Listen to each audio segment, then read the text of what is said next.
Hola a todos, muy buenas tardes, bienvenidos a toda la comunidad jurídica de ICJ, Instituto Superior Tecnológico. Sean bienvenidos a esta nueva transmisión que estamos realizando, una nueva conferencia con un nuevo también expositor desde Lambayeque, el doctor Francisco Astillaga Muñoz. Estamos muy agradecidos con su presencia, doctor. Muchas gracias también por aceptarnos esta oportunidad de que nos pueda mostrar un tema súper importante. El tema a tratar el día de hoy es política, derecho y pandemia. Para hablar un poquito más acerca de este nuevo conferencista, él es especialista en temas de gestión pública y asesoría legal. Además, cuenta con maestrías en ciencia política, con mención en gerencia pública por la Universidad Antonio Ruiz de Montoya, maestría también en Derecho Constitucional por la Universidad Privada Antenor Orrego, maestría en auditoría y gestión pública. Además, también es ex embajador del programa Misión 2030 de las Naciones Unidas por los Objetivos de Derechos Sostenibles. Y ICJ siempre va a traer a los mejores expositores y, como no, vamos a contar también con el doctor Francisco Astillaga Muñoz. Muchas gracias, doctor. Le doy el pase para que pueda realizar la conferencia. Hola, muchas gracias Isabela, gracias a ICJ por la oportunidad de estar en este momento aquí conectado con todos ustedes. Eh, Como sabemos, voy a poner compartir pantalla. Como sabemos, el COVID-19 es una enfermedad que por primera vez nos lleva a una pandemia. Bueno, esta exposición se va a dar en base al libro Geopolítica de la Pandemia. Es un libro que pude escribir durante la cuarentena y después de 2 años ya ha dado la luz. Incluso hay un sorteo del libro en coordinación con ICJ para los que comenten y luego puedan hacer el sorteo, ¿no? Como les mencionaba, el COVID-19 es una enfermedad ocasionada por un virus, ¿no? SARS-CoV-2, muy típica, entre comillas, muy típica, porque parece un simple resfriado. Recordemos que diferentes líderes internacionales afirmaban y argumentaban que este era una simple gripe. Soy honesto, también pensé lo mismo, porque dije, bueno, pasó lo de la gripe aviar. Mucha gente pensaba lo mismo. Incluso hay un capítulo dentro del libro, que es el primer capítulo, que se llama El Incrédulo. Recuerdo muy personalmente, 2 días antes que declararan la cuarentena en el Perú, 2 días no, unos 4 días antes vi a una pareja de jóvenes caminando con mascarillas. Y yo recuerdo que dije, qué ridículo, ¿no? Y luego me di cuenta que el ridículo en realidad era yo, porque se declaró la cuarentena en Chiclayo, donde estamos en Chiclayo. La primera vez que se operó un primer caso por COVID detectado fue el 6 de abril, o sea, menos de un mes después que se declaró la cuarentena a nivel nacional. Entonces, geopolítica, ¿no? Si nosotros hacemos una pregunta, ¿qué es la geopolítica? Es una ciencia que tiene todo un método de estudio, todo un método en el cual pues, se evalúa cómo se da el comportamiento político, no solamente a nivel nacional, sino a nivel internacional, cómo las localidades van teniendo análisis geopolíticos, cómo se interrelacionan, ¿no? Esto que tiene, como dice el propio nombre, geo, ¿no? Viene de geografía, teniendo en cuenta las condiciones geográficas donde se encuentran, que a la par generan pues condiciones sociales, culturales, jurídicas muy distintas. Por ejemplo, eh, geopolíticamente hablando, cómo se relaciona un país anglosajón, que sabemos que tiene un sistema por jurado, donde la principal fuente no es la ley, ¿no? Sabemos que la principal fuente es la jurisprudencia, con un sistema del civil law que es romano, germánico, que tiene influencia francesa, italiana. Perú tiene mucha influencia en este punto específico. Entonces, si nosotros nos damos cuenta, geopolíticamente hablando, la, las variables que se dan a nivel país internamente y a nivel internacional han tenido un impacto bien importante aquí en la pandemia. Como vamos a ver más adelante, el caso de piratería moderna, algo que no se esperaba. O sea, si yo a ustedes les digo piratas en este momento, tal vez siendo un poco jocoso, no sé, se le viene a la mente Piratas del Caribe, o sea, algo que hace muchos siglos se dejó atrás, ¿no? Piratería en esta época y la piratería moderna, eh, en la pandemia, le hemos visto no solamente pues en el mar, sino en aire, entre estados, o sea, piratería, teniendo en cuenta el poderío económico que se daba entre los países. Entonces, tengamos en cuenta que la pandemia es un contexto sociobiológico que nos conlleva a reformular muchas cosas, incluso a nivel jurídico. Veamos, pues, teletrabajo, se le estudió mucho en teletrabajo, en lo que es el derecho digital, el derecho del consumidor, en lo que son los canales electrónicos. Se ha legislado mucho el tema de educación a distancia. Hace unos 3 4 años recuerdo haber participado o haber tenido contacto con una iniciativa en la cual se le daba pues a las personas la posibilidad de que terminaran su primaria, su secundaria de manera remota, de manera virtual, lo cual parecía algo totalmente jalar los cabellos. Estamos hablando del 2019 aproximadamente. Años después, con todo este cambio sociocultural, nos damos cuenta pues que ha variado y que ahora sí es posible. Lo que hace unos años parecía imposible y jalar los cabellos, hoy es una realidad. Entonces, teniendo en cuenta estos aspectos geopolíticos de cómo la pandemia ha impactado no solamente en las relaciones a nivel país, no solamente a nivel humano, sino también vemos cómo Rusia y China extendieron sus manos en las nuevas rutas de la seda, donde China tiene mucha influencia, como Estados Unidos o la Unión Europea, ese sentimiento de solidaridad que supuestamente inició la creación de esta misma, no se ha visto tan marcada en estos momentos de crisis.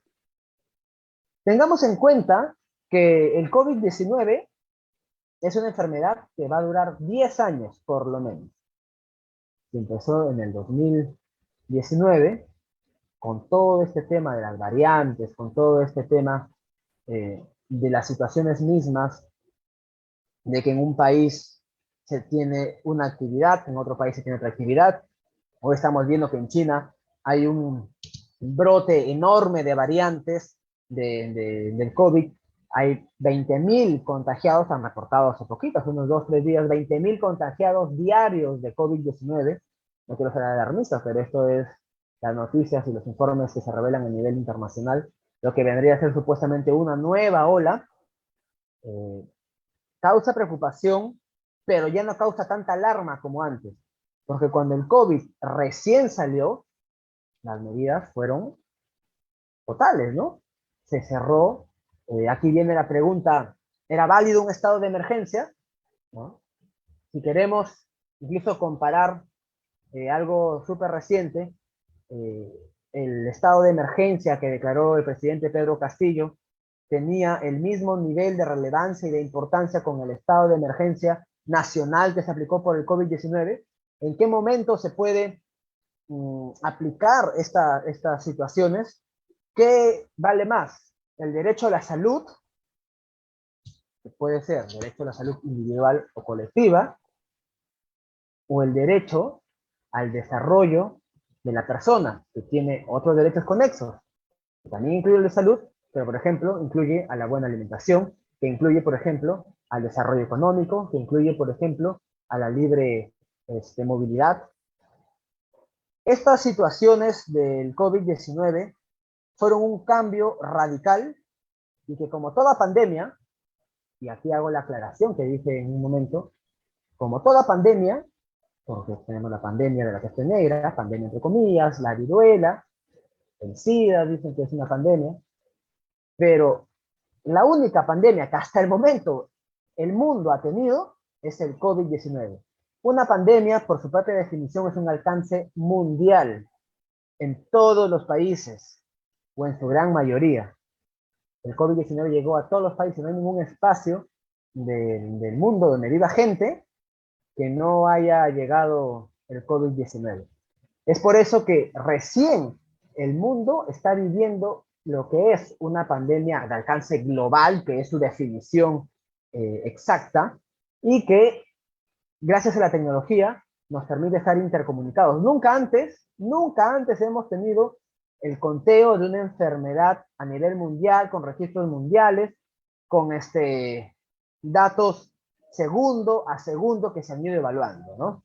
Entonces, es allí donde si nosotros vamos un poco más allá, la pandemia también nos presenta otra situación. ¿Cuál es? El nuevo desarrollo de las guerras, ¿no? Hoy estamos hablando de las guerras de Rusia con Ucrania y tal vez nos causa un poco de sorpresa o de indignación porque eso lo estamos viendo desde nuestra realidad occidental. O sea, nos parece raro que habiendo pasado la Primera y la Segunda Guerra Mundial, una guerra fría, la guerra de Vietnam, si quieren, la caída de la URSS y tantas cosas, hoy por hoy, todavía en el mundo occidental se quiera hablar de guerras, pero el estado de guerra, que es algo pues que hablaba John Locke, el estado de guerra en el mundo nunca se ha terminado. Es decir, el mundo en su comunidad global nunca ha dejado de estar en guerra. Vemos Oriente, ¿no?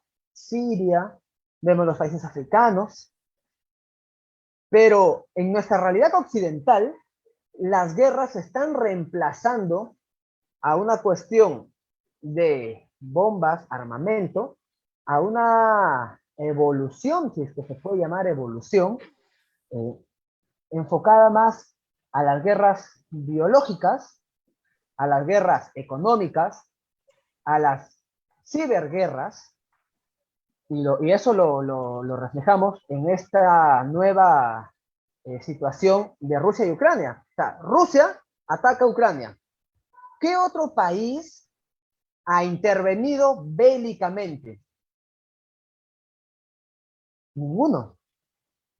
Porque sabemos que el impacto económico de una guerra hoy en este mundo cada vez más globalizado, porque la globalización para mí siempre ha existido, solo que antes se vivía de una manera distinta y estaba interconectada de una manera distinta.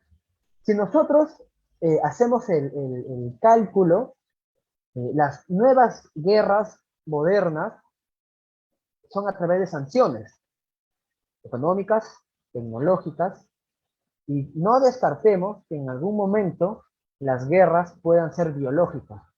Ya lo hemos vivido en realidad en la Segunda Guerra Mundial o en la Guerra de Vietnam, en la Primera Guerra también, pero el alcance de esa guerra biológica no estaba tan difuminada, sino se circunscribía al espacio donde se desarrollaba el conflicto bélico. Pero puede ser que en algún momento esa guerra biológica se traspase a una sociedad globalizada, que algunos dicen es lo que estamos viviendo en este momento con el COVID-19. Los estados de catástrofe, ¿no? Y ahí pueden ver la imagen de salud. Los estados de catástrofe eh, son complejos. Casi nunca se viven. O por lo menos nuestra generación casi nunca los ha vivido. El dengue, recuerdo que tuve dengue hemorrágico en el 2017, hacía voluntariado en Cáritas y ahí me contagié, estuve internado. El dengue hace poco tuvo un impacto bastante fuerte después de las lluvias del Niño Costero, ¿no? La epidemia del cólera que hemos tenido en el Perú hace muchos años, bueno, no tanto, pero hace menos de 50 años hemos tenido una epidemia del cólera. Los sistemas de salud colapsaban. Pero ¿qué pasa cuando todos se enferman y tienes una capacidad de reacción muy corta? ¿Qué tiene que hacer el médico? ¿A quién atiendes primero? Si ya de por sí sabemos que el salud y el sistema de salud en general fue totalmente rebasado por la pandemia, ¿a quién atiendes primero? ¿Qué bien jurídico llamado salud vale más. Vale más el bien jurídico salud de una persona de 40 años que no tiene ninguna comorbilidad y que si tú lo atiendes va a vivir tal vez 40 años más, pero esta persona tiene antecedentes tal vez de robo, de sicariato, o vale más la salud de una persona que también tiene 40 años, pero que si tú le salvas la vida, como tiene varias comorbilidades, al año siguiente tal vez va a morir porque tiene un cáncer en segundo o tercer grado. ¿Cómo hacemos un test de proporcionalidad para que puedan determinar a quién salvar o a quién no salvar? Bueno, esto que se aplicó en España y en realidad se aplicó en varios países a nivel mundial, lo he denominado protocolo fantasma, pero que tiene un nombre mucho más técnico, que es reconocido como ética utilitarista. Los médicos tienen que determinar a quién salvan. ¿A quiénes salvarían ustedes? ¿Salvarías a una persona que va a vivir 40 años y que tal vez no va a hacer mucho soporte a la sociedad? ¿O salvarías a una persona que solamente va a aportar un año a la sociedad? ¿Salvarías tal vez a una persona que tiene 50 años y que va a aportar 30 años a la sociedad? ¿O salvarías a una persona que también tiene 50 años y que solo va a aportar 10 años a la sociedad? Lamentablemente, estas situaciones las hemos vivido aquí durante la pandemia de COVID-19, ¿no? En la pandemia de COVID-19, nosotros hemos tenido una situación donde los médicos tuvieron que aplicarlo, ¿no? Bueno, aquí tengo, mi hermanito está saludando, así que para que esté un poquito tranquilo, diga hola, ahora sí, puedo ir para allá. Entonces, el tema de la ética utilitarista en el sector salud, ¿se pudo evitar? Si esto lo trasladamos a una guerra, porque estuvimos en una guerra en realidad, en una guerra de salud pública, si ustedes son soldados o los han estado en servicio militar, o están tal vez en una guerra o en tiroteo, o saben de táctica militar, si tienen cualquier cantidad de balas, les permiten disparar a discreción, ¿cierto? O sea, disparen a discreción. Pero si saben que solamente tienen 100 balas, o una cantidad finita y reducida de balas, les dicen, ¿saben qué? Aseguren el tiro. Lo mismo, lamentablemente, pasó aquí. Solicitaron a los médicos, al personal de salud, que eligieran a quién salvar. Y no se supone que el bien jurídico salud, la Constitución no dice que la salud es igual para todos, igualdad de oportunidades. Entonces, la pandemia también fue todo un análisis sobre qué se debe y qué no se debe hacer en situaciones como esta. ¿Hemos aprendido la lección para ampliar el sistema de salud? Espero que sí. Esto es cuestión de políticas públicas que depende del Ejecutivo, no del Congreso, porque mucha gente que dice que el Congreso resuelve esto, no, del Poder Ejecutivo. Y todo lo que hemos descrito, ¿no? Que faltaban EPPs, que faltaban camas UCI, que faltaban mascarillas, estuvimos desabastecidos, todo esto se pudo evitar porque en enero del 2020 el Centro Nacional de Epidemiología, Prevención y Control de Enfermedades del Perú, que tenemos un centro especializado que es público, emitió la nota informativa 056-2020. En enero, al ministro de Salud, quien gobernaba en esa época, Vizcarra. ¿Qué decía esta nota informativa? Pues decía, en resumen, señor presidente, el COVID-19 va a llegar al país, cerremos todas las fronteras, no exportemos absolutamente nada de lo que es equipos de bioseguridad, vamos a desabastecernos y va a existir un desabastecimiento a nivel internacional. Caso contrario, más bien importemos y asignemos como mínimo un presupuesto de 400 millones de soles para crear un sistema anti-COVID especializado. Ojo lo que estoy diciendo, crear un sistema anti-COVID especializado a nivel nacional, 400 millones de soles. Enero de 2020. Nota informativa 056-2020. En el libro pueden leer más sobre lo que estoy hablando, ¿no? Porque estamos tocando tal vez pinceladas de lo que ha pasado geopolíticamente durante la pandemia. Por eso, cuando mucha gente decía que Vizcarra fue el presidente, que nos ayudó, que nos salvó, ¡no! ¡Falso! Los más de 200.000 personas que han muerto por COVID, por falta de camas UCI, por falta de atención, gente que moría en la calle por falta de oxígeno, todo esto se pudo evitar si es que en enero del 2020 el gobierno de Vizcarra hubiera dado ese presupuesto de 400 millones de soles. Bueno, lamentablemente no se pudo, así que se entró a una disyuntiva, ¿no? ¿Economía o salud? ¿A quién salvarían ustedes? Tal vez si tienen una empresa dirían, bueno, salvo la economía, ¿no? Porque yo como empresario doy trabajo. Pero ¿qué pasaba si todas las actividades económicas se mantenían? La curva hubiera sido mucho más alta y las muertes hubieran sido mayores. Las muertes pudieron ser menores y se pudo salvar más gente, sí.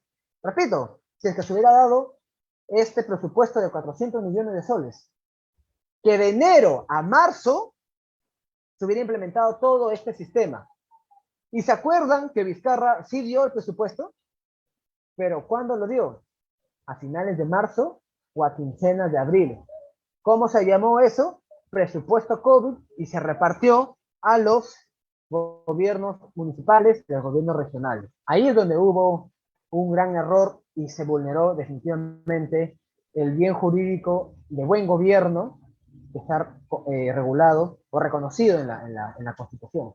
Entonces, ¿economía o salud? ¿No? ¿Economía o salud? Esa es la gran pregunta. Economía y salud van de la mano. No podemos hablar de una economía que deja de lado la salud. Ni podemos hablar de un sistema de salud que esté apartado del sistema económico. Por una cuestión, si queremos verlo desde el punto de vista matemático, si hacemos un silogismo, si tienes trabajadores enfermos, no van a trabajar, obvio. O tal vez trabajan y trabajan mal. Premisa mayor, premisa menor. Resultado, afectación en la productividad. Si la productividad de una empresa falla, bueno, dirán, así es el libre mercado, ¿no? Pero ¿qué pasa si la productividad de varias empresas en cadenas, como un dominó, empiezan a fallar, teniendo en cuenta que el Perú tiene más del 90% de MIPES y que el PBI es sostenido y la gran cantidad de trabajo también tiene una relevancia importante en las MIPES? ¿Qué pasa si empiezan a caer como un dominó? Sucede lo que vimos, que la economía cayó 30 puntos porcentuales. 30 puntos. ¿eh? Fuimos el país latinoamericano más afectado con la recesión económica. Estaba revisando incluso unos datos. Y hoy estamos en abril del 2022, todavía tenemos 430.000 personas que no tienen trabajo. Lo que representa una recesión laboral del 17% de los trabajos formales. Ya de los informales es otra cuestión, pero de los trabajos formales existe un déficit de 430.000. Estamos 17% más abajo de lo que alguna vez se tuvo. ¿La cuarentena fue importante? Sí, creo personalmente que sí se debió aplicar la cuarentena. ¿Se debió alargar tanto?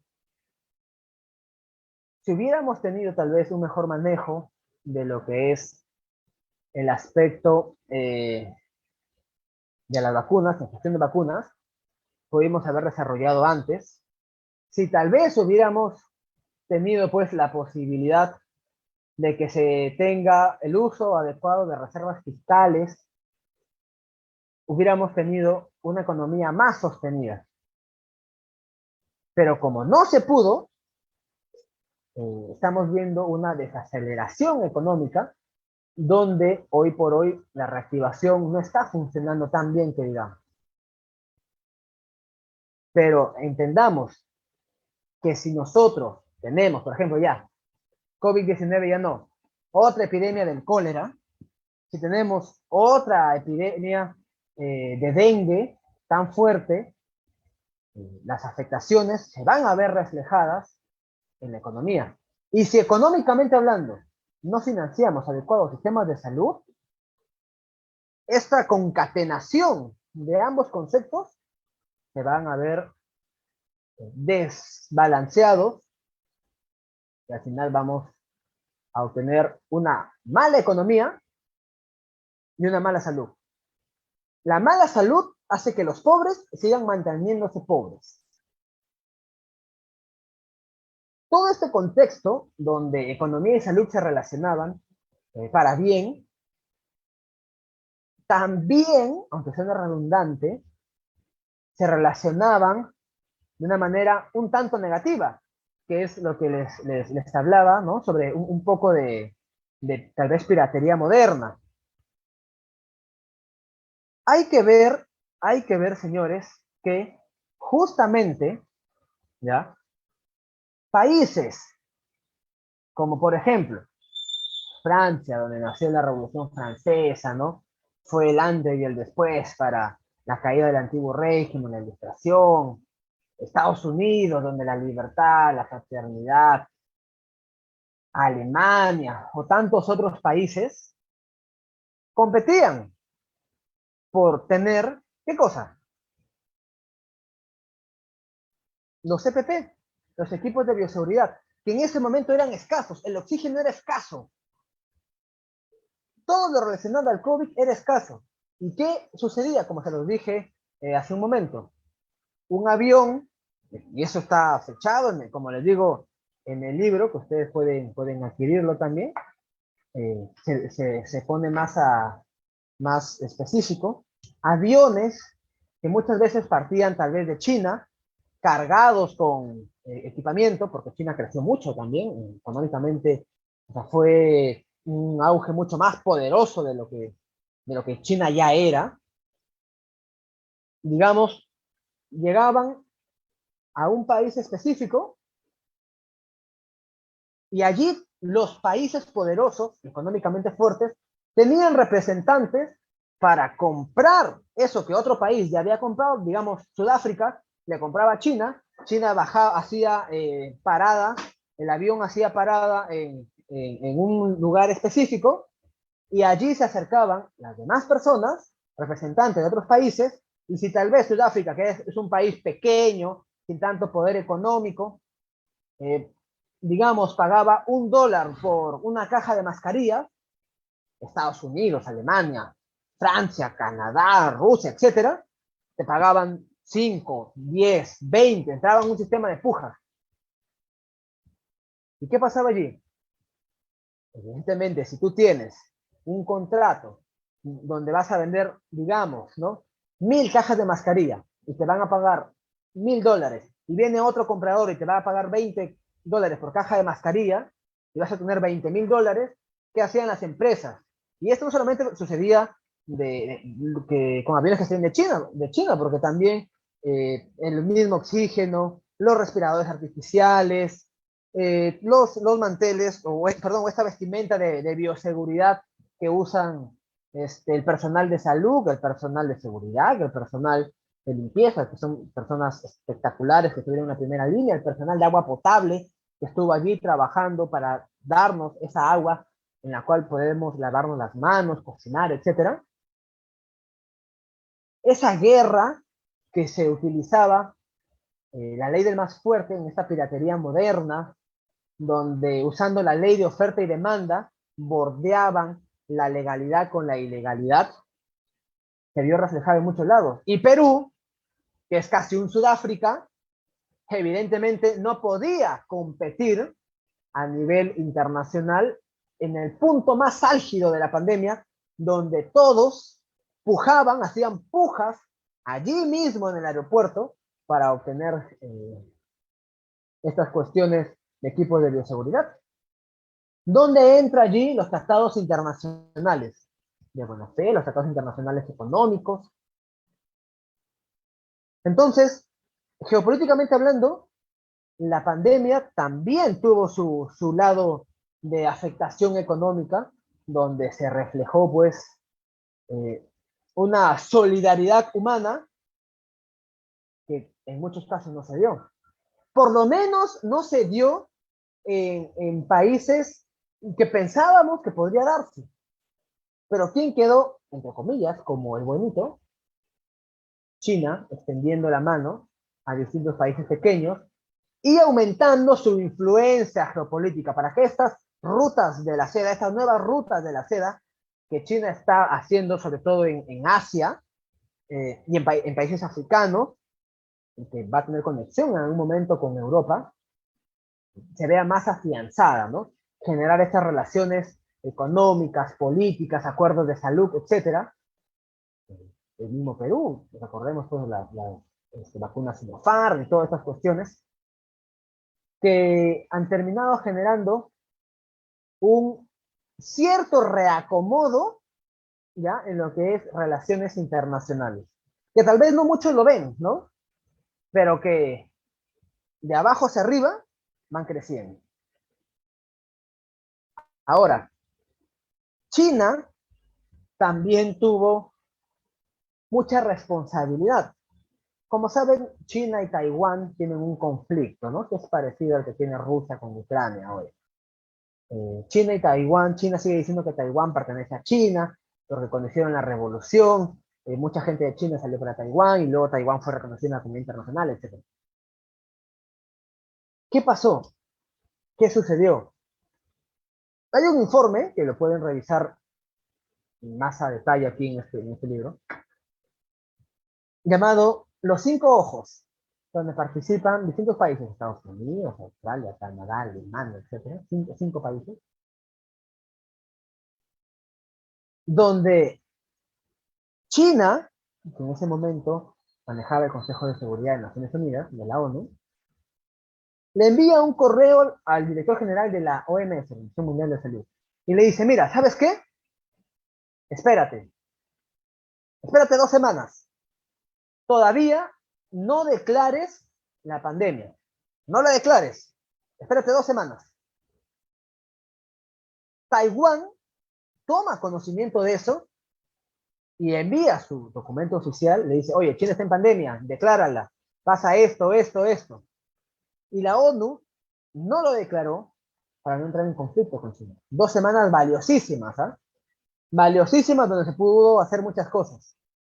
¿Qué pasó mientras tanto? Como ustedes pueden ver en el mapa, ¿no? Si por ahí encuentran a China, China y Singapur no está muy lejos. El aeropuerto John F. Kennedy en Estados Unidos saca un vuelo cada 80 segundos. El aeropuerto de Singapur saca un vuelo cada 50 segundos. El tráfico para Euroasia y su importancia de Singapur es vital. Hay reportes donde en enero, cuando todavía no se había declarado la pandemia, gente de China, ciudadanos chinos, fueron a Singapur y después de eso se empezó a generar la cantidad de contagios a nivel mundial. ¿China tiene cierta responsabilidad? Sí, yo creo que sí. Estoy convencido de que China tiene responsabilidad en esta situación, pero ¿cómo probarla?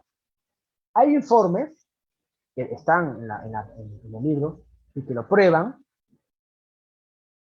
pero que muchas veces también, por ese secretismo que tiene el país del dragón, ¿no? China se relaciona mucho con los dragones, permite,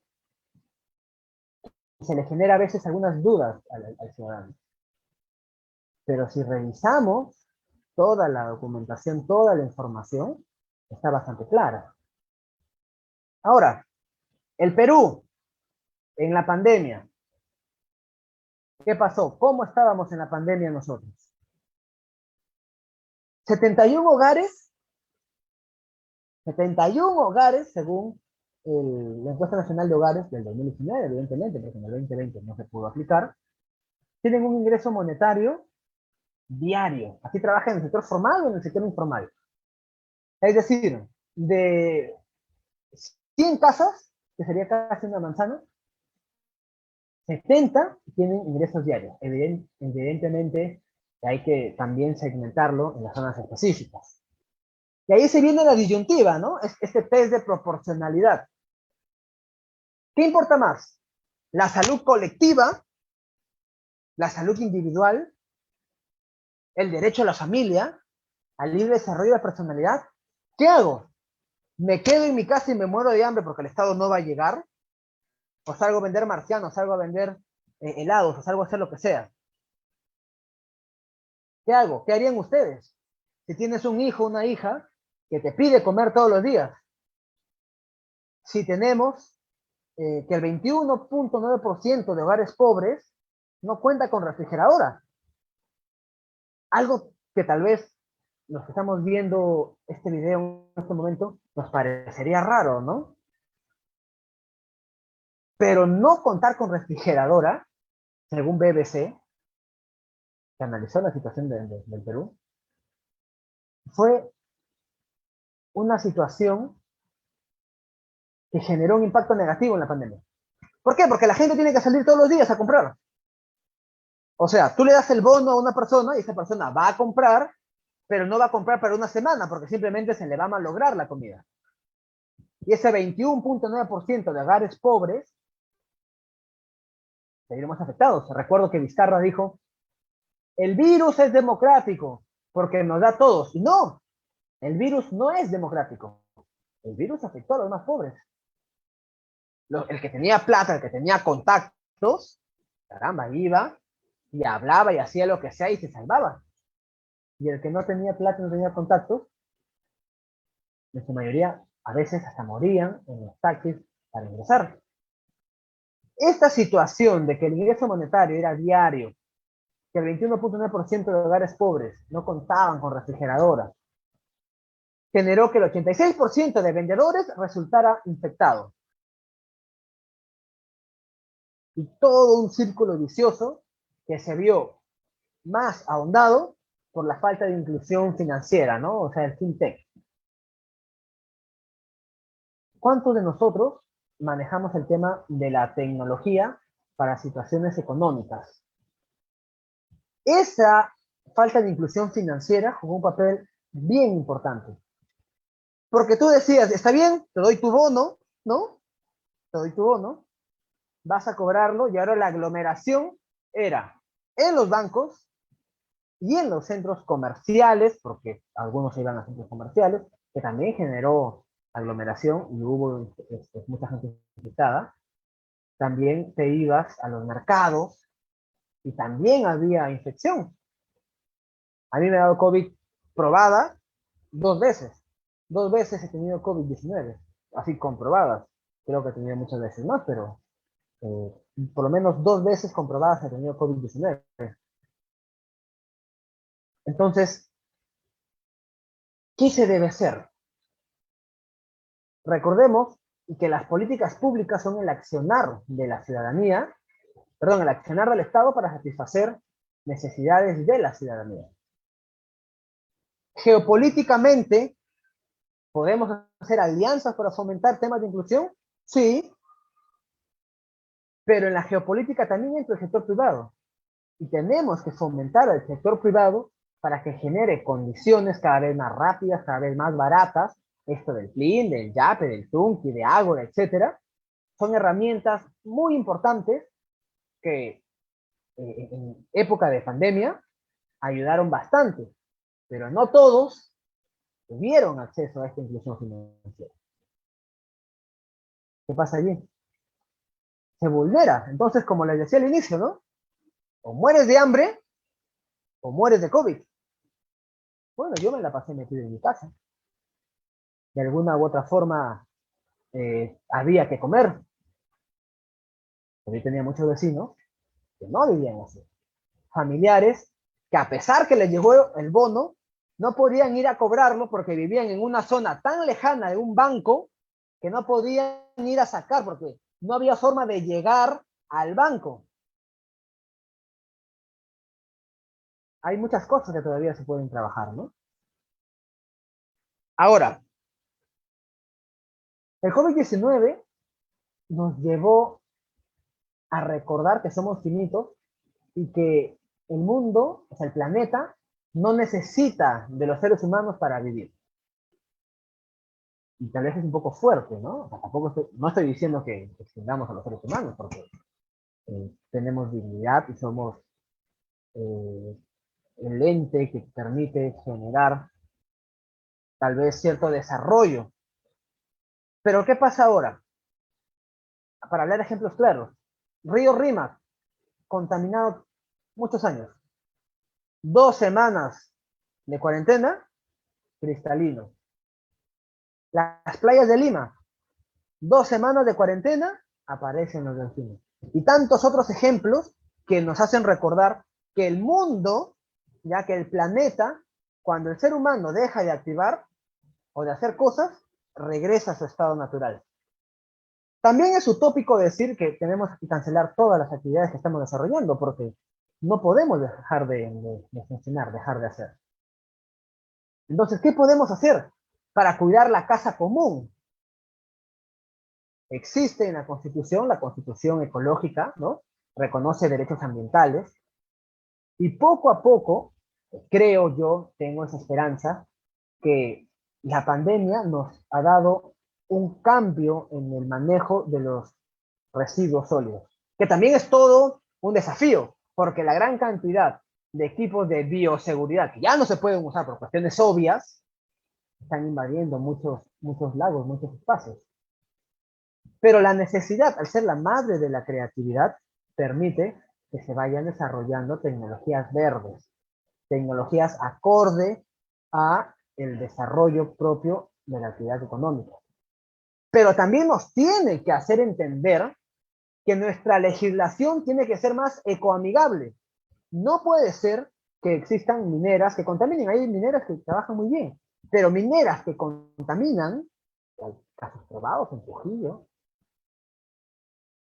en Cajamarca, pueden revisar gran cantidad, no puede ser que sigan funcionando. Entonces, a nivel de políticas públicas, a nivel legislativo, ahora sí, tenemos que llevar una conciencia verde para sancionar a aquellos que contaminan, porque no importa, ¿de qué sirve? ¿De qué sirve decir, yo tengo 10 mineras que contaminan mis mares, contaminan mis bosques? ¿Qué derecho allí tiene que estar más desarrollado, por ejemplo? El derecho al ambiente, el derecho a la libertad de empresa, ningún derecho es absoluto. Pero el derecho al ambiente como tal, ¿ya? El derecho al ambiente como tal está aquí. Y acá el derecho a la empresa. ¿Qué prefieres? ¿Empresa y contaminación o cuestión verde sin empresa? Lo ideal es llegar a un punto de equilibrio, ¿no? A lo que se conoce como desarrollo sostenible, responsabilidad social empresarial. Toda esta movida se vio a nivel internacional con distintos pactos para empezar a mejorar la situación ambiental. Esto nos lleva a un punto bien interesante. Bueno, los leído Sapiens, Homo Deus, 21 lecciones para el siglo XXI, Yuval Harari, ¿no? Nos habla a veces de dataísmo, ¿no? O sea, cómo los datos, el Big Data como tal, nos permite a veces a nosotros usar para nuestro bien, pero también ciertos grupos lo usan para nuestro mal. La tecnología es amoral, es decir, depende de cómo lo usen. Tú puedes usar energía nuclear para dar durante muchos años a mucha gente, ¿no?, energía, electricidad, lo puedes usar para una bomba atómica. Con el dataísmo sucede igual. Jurídicamente hablando, protección de datos, invasión de la privacidad. ¿Qué pasa en China? Que China también es un régimen especial, ¿no? Un régimen político especial, entre comillas, partido único, comunista, dictatorial, se podría decir. Tiene el proyecto Skynet, ¿no? El proyecto Skynet, y que está relacionado con el crédito social, es un sistema enorme de cámaras de videovigilancia, lo que se podría llamar como el hermano mayor en la obra 1984 de George Orwell, para los que lo han leído. Un sistema de videovigilancia donde tienes un celular que tiene tu número de DNI o un PIN que vendría a ser tu DNI para hacerlo en realidad. Algunos tienen algunos chips implantados. Esto es real, ¿eh? No es futurizo, nada, ya sucede. Busquen. El sistema Skynet con crédito social tiene un sistema tan grande de vigilancia que pueden capturar a un ladrón en 10 segundos. ¡Excelente! Todos decimos, excelente, muy bien, tráiganlo acá a Perú. Pero también te colocan bajo este sistema de crédito social qué es lo que puedes y no puedes hacer. Por ejemplo, si alguien está en China y habla mal del Partido Comunista, le quitan puntos. Y al quitarle puntos, a veces no tiene acceso al transporte, le reducen la ración de comida, no puede ingresar tal vez a las universidades. Si haces las cosas bien, te dan más puntos. Y tal vez tienes transporte gratis, alguna beca para tu hijo o tu hija. Todo este sistema de dataísmo, como digo, la tecnología, al ser amoral, necesita una regulación jurídica. En China, la única regulación jurídica es hace lo que dice el gobierno, si no, hay sanción. ¿Qué pasaría si nosotros traemos el sistema del dataísmo acá? ¿Puede servir? Claro que puede servir. Por ejemplo, imaginemos cruzar información en vivo e indirecto en las zonas alejadas. ¿Dónde está cierta persona? Los grupos que han sido de alguna u otra manera afectados con algún fenómeno, por ejemplo, del Niño, o con el terremoto que hubo en Pisco, o el que hubo en Amazonas recientemente. Todo depende del manejo que nosotros le demos. Y si le damos un manejo adecuado, puede servir mucho, pero también puede ser hasta cierto punto un sistema de control. Hay que tener cuidado con el manejo de la tecnología.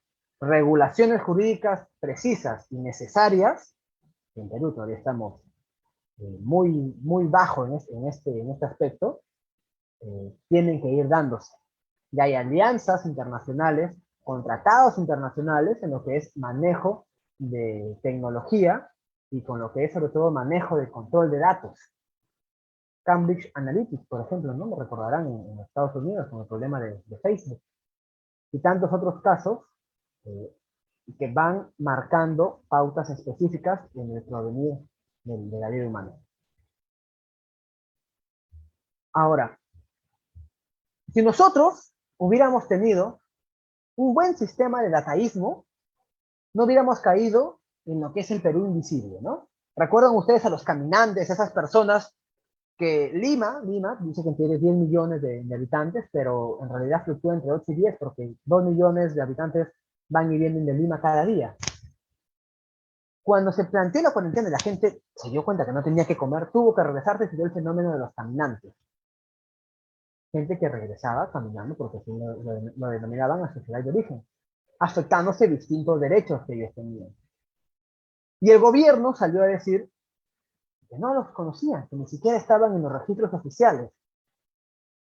Si nosotros tuviéramos un mejor sistema de dataísmo, tal vez eso no hubiera pasado, y las brechas sociales con la Big Data, bien usada, te permite acortarlas. Pero te permite acortarlas no hacia abajo, sino hacia arriba. Porque hay dos formas de acortar las brechas sociales: haciendo más pobres a los que tienen más dinero, o haciendo más ricos a los que tienen menos dinero. Esta situación tiene que ver mucho con la ecología política. Los migrantes, que no solamente son por cuestiones de raza, por cuestiones religiosas, por cuestiones políticas, sino también por cuestiones ambientales. Países gran cantidad de población que migran porque la situación ambiental en la que ellos viven son negativas. O veamos en nuestra propia realidad peruana, gran parte de la migración de mucha gente a otras zonas, el desplazamiento se da por afectación ambiental. ¿Cuál es el problema? Que no existe todavía una definición de refugiado ambiental. Entonces tenemos en Europa, ¿no?, mucha gente que migra de África, por ejemplo, de Oriente Medio, por temas ambientales, que son en este momento alrededor de 2 millones de personas, y que no tienen una calidad de refugiado. Al no tener una calidad de refugiado, no existen en el registro. Al no existir en el registro, dataísmo, nuevamente, a nivel geopolítico de la pandemia, se vieron afectados. Entonces, ¿qué pasa? Y lo voy a poner aquí a una realidad peruana. ¿Qué pasa si nosotros tuviéramos, tenemos muchos migrantes de distintos países acá, y nadie está en un padrón? ¿Qué impacto político podría generar? Ahora, 2 millones de migrantes para Europa, que es pequeño, una gran cantidad de gente, que está siendo dejada de lado por una falta de regulación jurídica a nivel internacional. Eso se podría solucionar, pero los países tienen que ponerse de acuerdo sobre qué es un refugiado ambiental. A eso se refiere la ecología política. A ver, el cuidado del ambiente y su impacto en la política pública, en la gestión de la polis. Y que en épocas de pandemia generaron un triángulo negativo, un triángulo de la muerte. Un triángulo donde dejabas abandonadas a estas personas a su suerte, y ellos tenían que accionar como, bueno, un estado de supervivencia tendrían que accionar. Por eso, y esto ya para culminar, los dejo con una frase de Napoleón Bonaparte: el que quiere hacer historia, primero que aprenda de ella, ¿no? La historia como tal es cíclica. Esta es la primera pandemia global que hemos tenido, pero estoy seguro que no es la última que vamos a tener. Espero que la próxima que venga nos encuentre mejor preparados, ¿no? Eso sería todo. Muchas gracias. Muchas gracias, doctor Francisco, por una excelente conferencia, bastante importante el análisis que ha hecho sobre el impacto, ¿no?, que ha generado la COVID-19 en las conductas humanas y en la sociedad, bastante importante. Puede colocar todavía el libro, la portada del libro, para que lo puedan observar, mientras se va realizando también el sorteo, ¿no? El sorteo que hemos quedado para todas las personas que han comentado en la transmisión en vivo, que han sido alrededor de casi 20 personas, así que vamos a empezar el sorteo. Entonces, ahí está, el libro se llama Geopolítica, no se aprecia, listo, Geopolítica de la pandemia, ahí está. Doctor, coméntenos dónde podemos encontrar el libro, dónde lo podemos adquirir. Hola, sí, pueden escribirme directamente a mí, ¿no? Allí por Facebook, Francisco Astilla Muñoz, o pueden escribirme por WhatsApp. Yo les voy a dictar en unos momentos el número. O sea, tengo WhatsApp, por ahí podemos coordinar. El número es 942-43-7464. Voy a repetir el número. Es 942-43-7464. En este momento estamos en una situación de preventa, está a 35 soles hasta el 15 de abril, con el incluye envío a nivel Súper precio, nacional. entonces.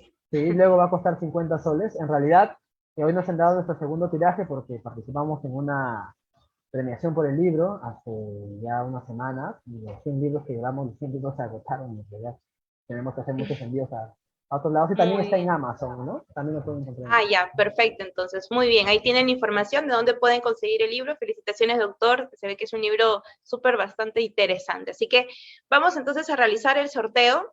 Por favor, si es que ya la persona que me está ayudando ahora mismo con la ruleta, listo, ahí están todas las personas que han comentado, y va a ser al primero que salga para hacerlo un poco más rápido. Entonces, en cuenta de 3, 1, 2 y 3, giramos la ruleta.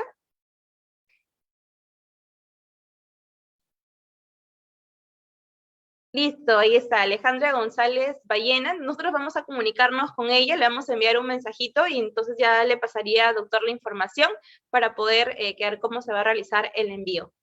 ¿Ok? Muchas felicidades, Alejandra. Ha ganado este importante libro del doctor Francisco. Muchas gracias. Esperamos contar con su presencia en una siguiente conferencia. Doctor, gracias por aceptar nuestra invitación. Gracias, Nos encantado y vemos. saludos a todos. Hasta Nos luego. vemos, gracias.